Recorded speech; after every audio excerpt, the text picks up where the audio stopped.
Hello there. So you want to know how you can simply go ahead and download and install Eventbrite on your mobile device. This is going to be the only video that you'll ever need to watch on the internet. So with that being said, let's just get straight into the video.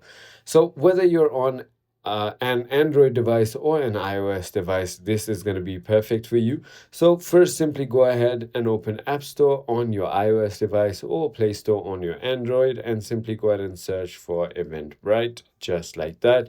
Once you've done that, simply go ahead and tap on this application right over here and click on this download icon. And once you do that, it's going to go ahead and start downloading and installing onto your device.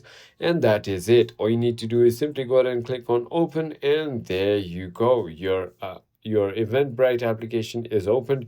From here, you can sign up or sign in straight from your email, Apple, Facebook, Google, whatever it might be. So I hope this video was helpful to you. If it was, hit that like button, and I'll see you on the next.